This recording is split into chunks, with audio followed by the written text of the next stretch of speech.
Oke, baik teman-teman, berjumpa kembali bersama saya Yose Rizal. Di video kali ini saya ingin menjawab semua pertanyaan yang kemarin saya pernah bikin postingan di YouTube menanyakan kepada teman-teman semua.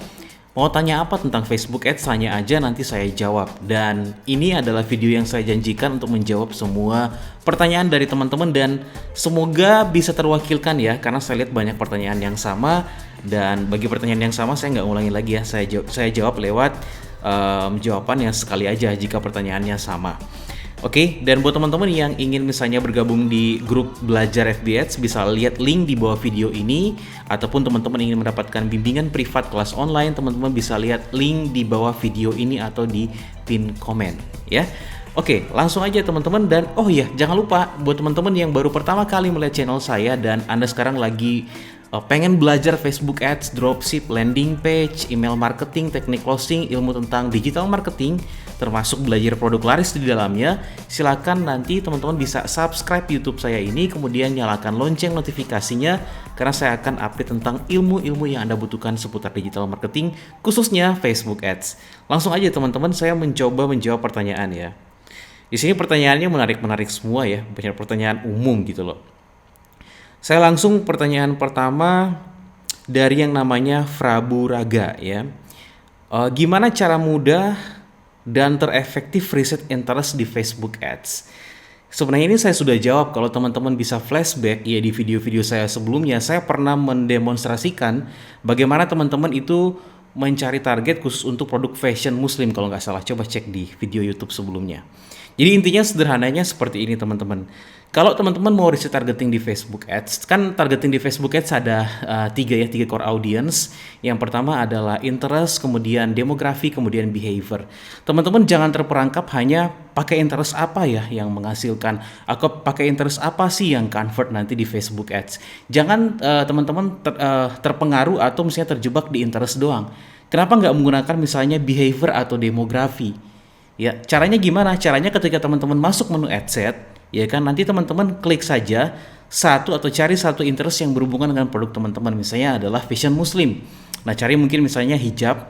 Kemudian ketika hijabnya keluar, nanti klik aja suggestion yang diberikan oleh Facebook dan teman-teman nanti bisa pilih. Ya, bisa pilih di interest, behavior atau demografi. Kalau behavior itu seperti contohnya adalah kebiasaan. Misalnya orang yang suka belanja barang bernilai mewah. Itu adalah behavior. Itu juga bisa Anda targetkan.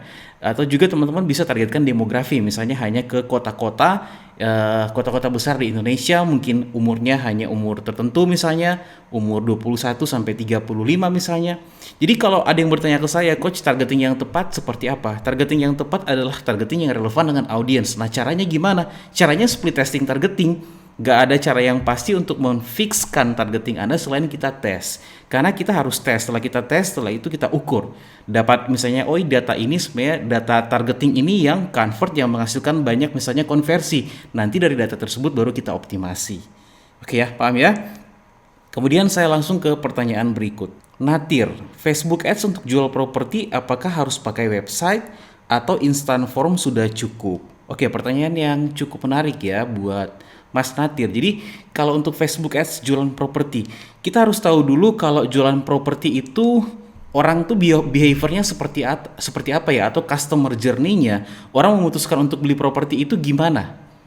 Nah, itu harus kita pikirkan dulu, karena kan gak semudah kayak kita contohnya jualan baju gitu kan. Jualan baju, ngiklan, oke, orang masuk landing page, button WhatsApp, kita tinggal melakukan teknik closing gitu, karena budgetnya, atau kalau jualan baju kan nggak terlalu mahal ya. Nah, kalau jualan properti gimana? Nah, kalau jualan properti kita harus melakukan funneling atau bisa juga dikatakan customer journey. Nah, pertama coba Anda pikirkan, orang mau beli properti, mereka kan itu pasti banyak sekali objectionnya ya, atau seperti contohnya mereka punya banyak pertanyaan yang harus Anda jawab. Karena mengeluarkan budget misalnya ratusan juta, itu bukan hal yang mudah. Mereka harus merasa apa yang mereka butuhkan ini harus sesuai dengan apa yang Anda berikan nanti lewat penawaran untuk produk properti Anda. Nah, untuk ke tahap seperti itu, saran saya kalau misalnya teman-teman di Facebook Ads, teman-teman gunakan dua cara. Yang pertama, teman-teman bisa gunakan yang namanya lead ads generation, jadi formulir prospek Facebook. Teman-teman bisa bikin campaign untuk prospek formulir prospek, kemudian nanti di situ teman-teman buat form yang memang bawaan dari Facebook. Nah, di situ mintanya banyak, misalnya contohnya teman-teman bisa minta nama, kemudian alamat, kemudian email dan data-data lainnya. Ketika data-data tersebut sudah masuk, teman-teman nanti bisa follow up secara manual. Secara manual kan Anda agent properti ya. Jadi ketika mereka masuk untuk formulir lead ads-nya, dapat data email, entah bisa follow up via email ataupun telepon langsung. Biasanya funnelnya kalau seperti itu, seperti ada satu member kelas yang jualan properti, dia ngumpulin datanya dulu, setelah itu dia yang hubungi telepon. Pembicaraan lewat telepon, nanti ujung-ujungnya ke gathering atau ujung-ujungnya diundang makan siang sambil menawarkan produknya, baru setelah itu di follow up. Intinya adalah untuk membuat barang atau menjual barang yang cukup mahal, kita harus melakukan funnel yang cukup detail ya teman-teman ya. Karena itu untuk menfilter orang-orang yang benar-benar serius mau beli produk yang seperti properti atau misalnya produk mahal lainnya. Jadi jawaban saya sudah benar menggunakan form. Berikutnya saya coba jawab pertanyaan dari siapa lagi? Dari Birin City ya. Pak Jose, saya punya beberapa pertanyaan. Bagaimana cara kita mengetahui ads kita sudah diminati, sudah tidak diminati atau sudah jenuh? Kemudian bagaimana cara mengganti video ads yang sudah jenuh? Apakah langsung diganti di ads yang sedang running atau misalnya duplikat ads kemudian diganti yang baru? Bagaimana cara kita mengetahui ads kita yang sudah tidak diminati atau sudah jenuh? Nanti Anda bisa masukkan yang namanya matriks frekuensi ya. Matriks frekuensi itu Anda bisa cari nanti di Anda custom column matriksnya di untuk menu matriksnya, column matriksnya, nanti Anda inputkan di situ, masukkan di situ matriks frekuensi. Biasanya frekuensi itu kalau menurut saya di dalam case-case tertentu 3 sampai 5 kali itu mereka sebenarnya sudah jenuh gitu loh.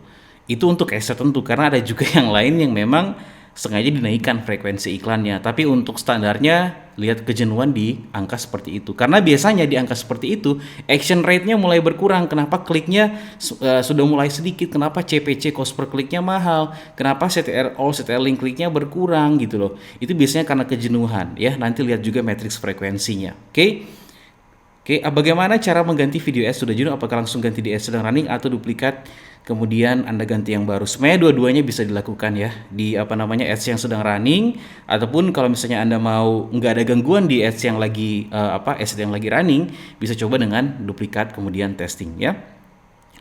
Oke, udah. Kemudian berikutnya saya lanjut ya teman-teman ya. Banyak sekali pertanyaan yang masuk. Berikutnya adalah apa nih?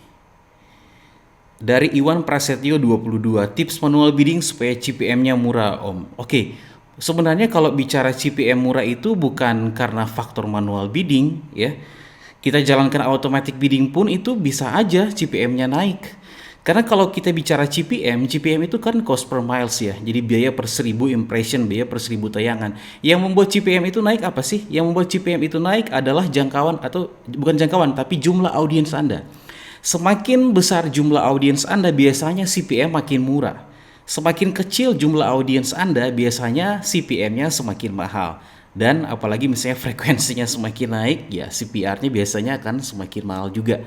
Jadi kalau menurut saya bicara soal yang namanya CPM murah bukan soal manual bidding. Manual bidding itu kita bisa lakukan kalau kita mau agresif. Sebenarnya apa sih penggunaan manual bidding? Manual bidding itu kita lakukan ketika kita pengen lebih agresif. Kita ingin memberikan ke Facebook kamu tolong kejar. Kan biasanya orang, saya dapat CPR rata-rata nih, misalnya contohnya adalah 5.000 gitu loh. Gimana caranya agar saya bisa lebih masif lagi? Tolong nih kamu atur, karena kayak bicara ke Facebook ya, ini kalau mau manual bidding ya. Ini atur saya mampu membayar Anda ke Anda Facebook dengan rata-rata CPR-nya misalnya 3 kali dari CPR rata-rata. Misalnya CPR-nya contohnya 5.000 nih. Anda kasih ke Facebook misalnya, ini bidding saya 15.000, kamu kasih yang terbaik buat saya. Saya berani bayar lebih gitu. Mana punya saya gitu loh. Anda itu seperti itu kalau untuk manual bid-nya. Tetapi kalau Anda gunakan manual bidding, itu nggak bisa kayak kita loskan, kita jalanin kemudian kita loskan, biarin begitu aja. Kita harus misalnya Anda gabungkan fiturnya dengan fitur automatic rules, atau misalnya juga ada yang mau main manual dengan selalu pantau adset-nya. Nah, itu kondisinya berbagai macam kondisi yang akan terjadi dan harus Anda perhatikan ya. Itu untuk MB ya, manual bidding. Kemudian berikutnya apa lagi nih? Oh, dari Fauzi Alfias ya. Apakah modal minim masih bisa mendapatkan hasil maksimal, Om? Saya masih pelajar nabung sedikit demi sedikit. Yang namanya Anda belajar untuk mendapatkan omset yang lebih maksimal, itu belajarnya dari bawah kan? Nah, memang ada dua tipikal orang. Orang yang gabung dengan misalnya modal yang punya dan modal yang nggak punya. Apa sih perbedaannya? Orang yang dengan ada modalnya gabung gitu atau belajar Facebook Ads atau misalnya dia menjalankan campaign menggunakan Facebook Ads, untungnya itu dia sudah sedia modal dan dia sudah punya target. Dengan modal sekian, saya mendapat misalnya contohnya berapa conversion, misalnya 100 conversion. Kalau 100 conversion harus berapa misalnya contohnya initial checkout-nya, harus berapa LPV-nya, harus berapa outbound click-nya. Nah itu yang nanti diperhitungkan. Nah kalau kalau misalnya kita nggak punya budget gimana? Kita pelan-pelan merangkak gitu. Kita nggak bisa jadi gini, starting awal dengan budget yang kita punya. Setelah starting dengan budget yang kita punya, untuk melangkah ke profit harus melewati fase testing dulu.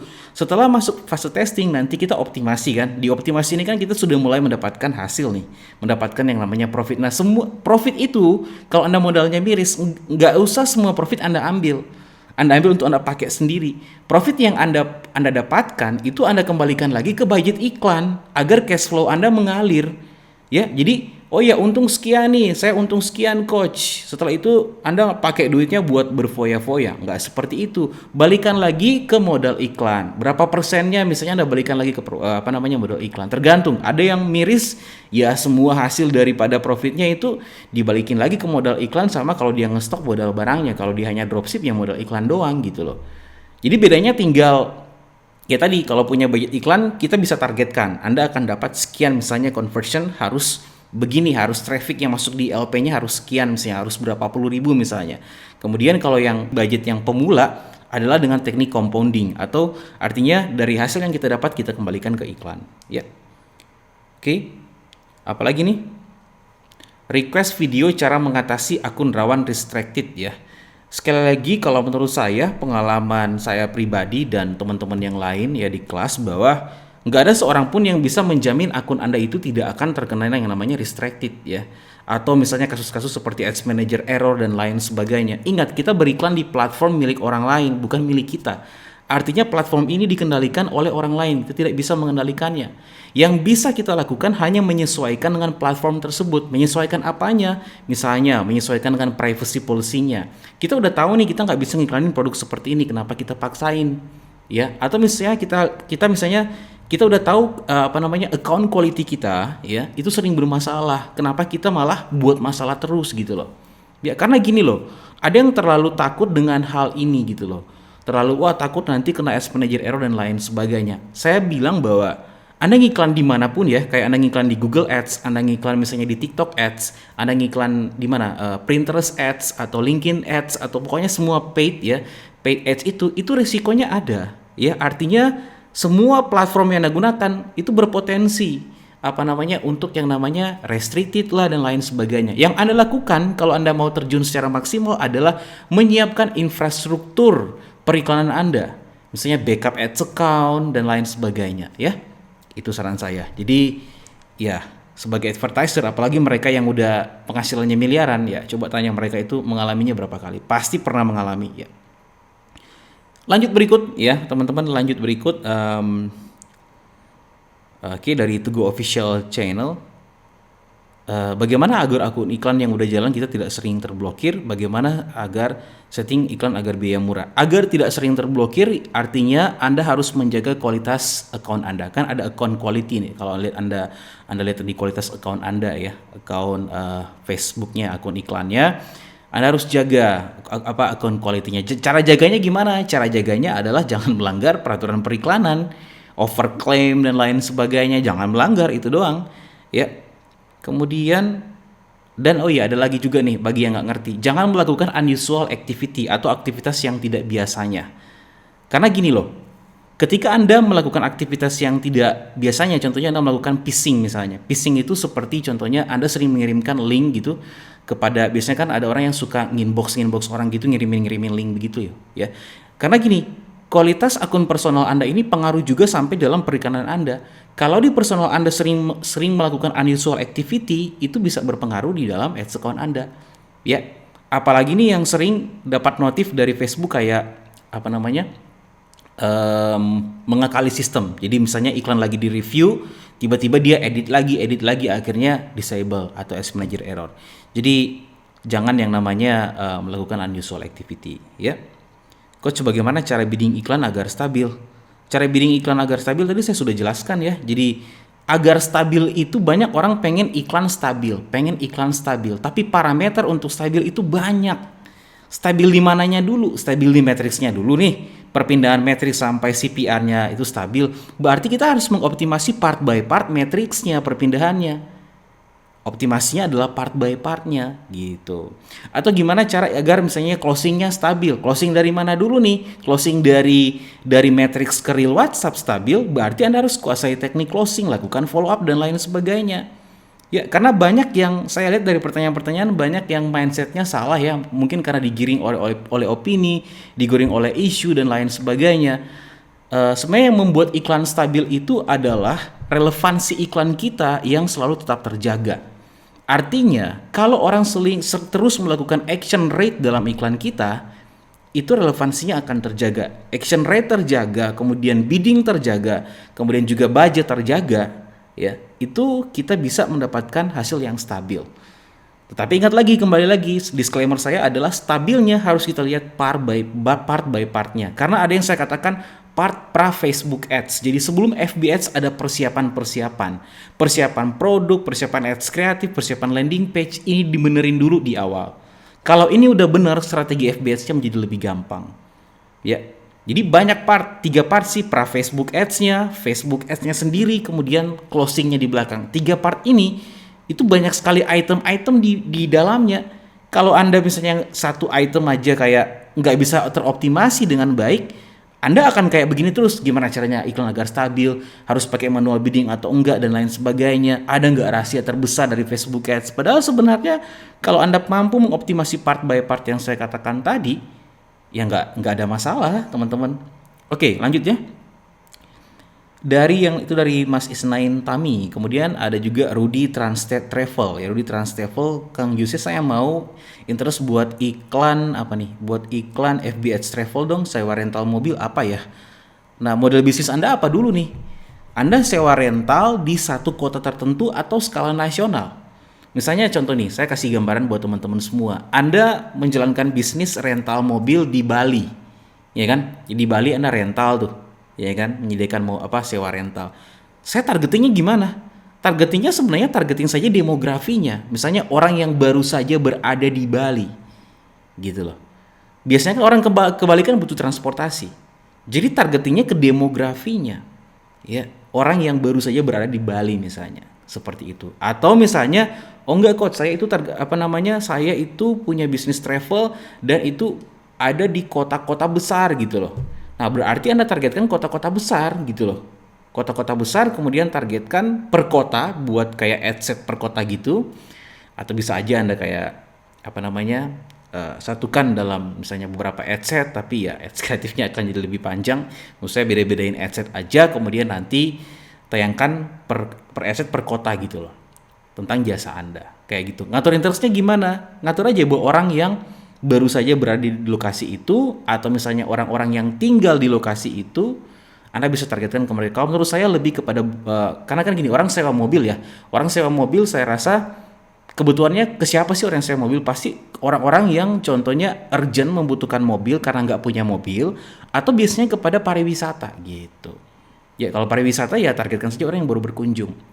Tapi lagi PPKM nih ya. Jadi saya rasa akan sulit juga untuk mulai. Jadi ya bisnis travel terdampak lah saat ini ya. Mungkin lebih coba alternatif bisnis yang lain. Kalau untuk jasa desain web dan sosmed di FB Ads, apa baiknya hard sell atau soft sell? Hard sell adalah kita kayak langsung jualan, soft sell adalah kita kayak mengedukasi dulu.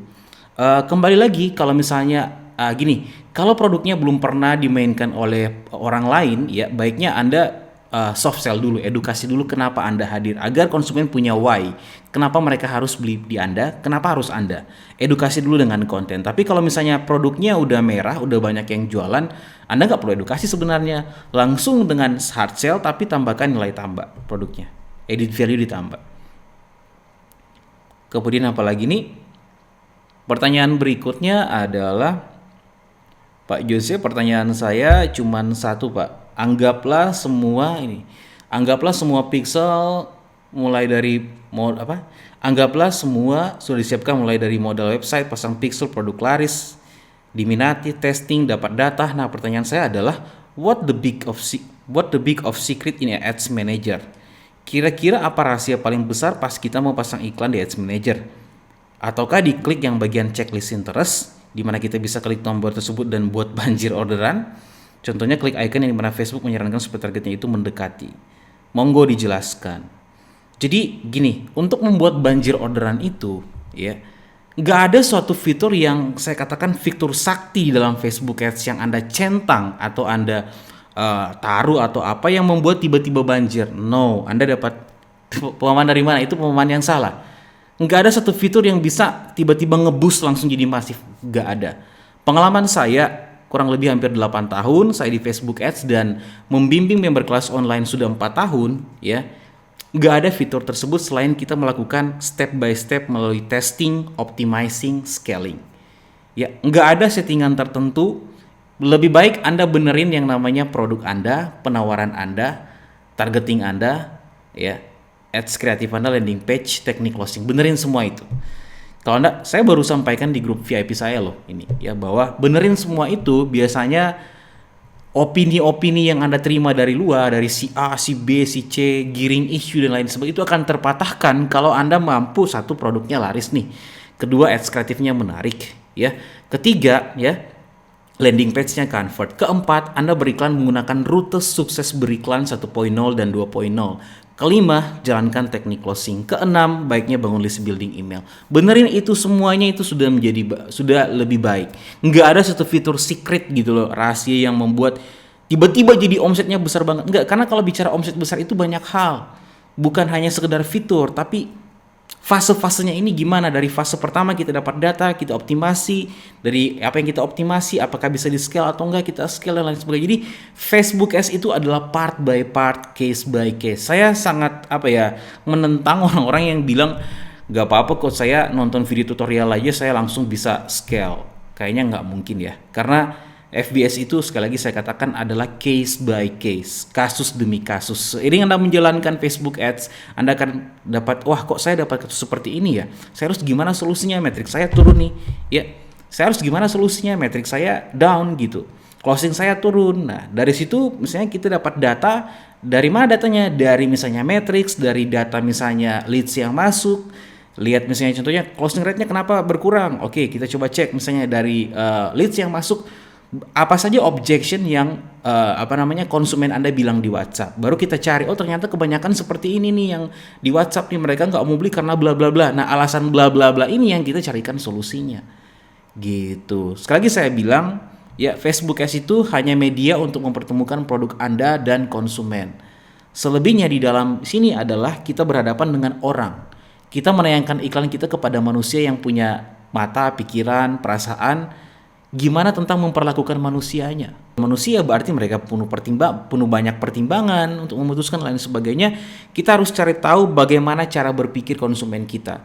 Ya, pola berpikir konsumen kita ini yang nanti kita masukkan di dalam aset-aset kita seperti ads kreatif, landing page dan lain sebagainya. Karena banyak yang nggak tahu bahwa psikologi marketing sangat menentukan keberhasilan dalam Facebook Ads. Nah, jadi kalau saya bicara ini mungkin yang pemula lebih kayak, waduh, apalagi itu.